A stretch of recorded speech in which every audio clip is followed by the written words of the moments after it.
Tarun lover ఏంటి తమిళ big బాస్లో హవా సాగించడం ఏంటి అంటారా? ఇక్కడ మాట్లాడుతోంది తరుణ్ రియల్ లైఫ్ లవర్ గురించి కాదు, సినిమాలో లవర్ గురించి. సుదీర్ఘ విరామం తర్వాత తరుణ్ తెలుగులో ఇది నా లవ్ స్టోరీ అనే ఓ సినిమా చేస్తున్న సంగతి తెలిసిందే. ఆ చిత్రంలో తమిళ సినిమాల్లో మంచి పేరు సంపాదించిన మలయాళ అమ్మాయి ఓవియా కథానాయికగా నటించింది. అయితే ఒకప్పుడు ఓవియాకి అవకాశాలు బానే ఉన్నాయి, కానీ తర్వాత ఆమె జోరు తగ్గిపోయింది.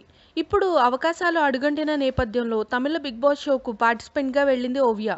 ముందు ఈమె పట్ల జనాల్లో అంత పాజిటివిటీ ఏమీ లేదు.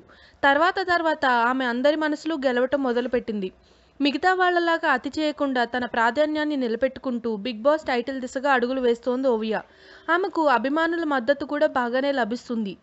ఓవియా బిగ్ బాస్లో మంచి ఊపు మీద కొనసాగుతున్న సమయంలోనే ఆమె కుటుంబానికి సంబంధించిన ఒక బాధాకరమైన విషయాన్ని ఓ దర్శకుడు మీడియాతో పంచుకున్నాడు. ఓవియా తల్లి క్యాన్సర్ బాధితురాలట. ఆమెకు కొన్నాళ్లుగా ఓవియా కష్టపడి చికిత్స ఇప్పిస్తోందట. ఈ సంగతి మీడియాలో వచ్చేసరికి ఓవియాపై సానుభూతి పవనాలు వీచాయి. ఆమెకు మద్దతు కూడా బాగా పెరిగింది. చూస్తుంటే బిగ్ బాస్ తొలి సీజన్లో ఓవియానే విజేతగా నిలిచే అవకాశాలున్నాయని అంటున్నారు. ఇదే జరిగితే తరుణ్ సినిమా ప్రచారానికి అది బాగా ఉపయోగపడుతుంది. If you like the video, please like us and subscribe Tollywood Nagar.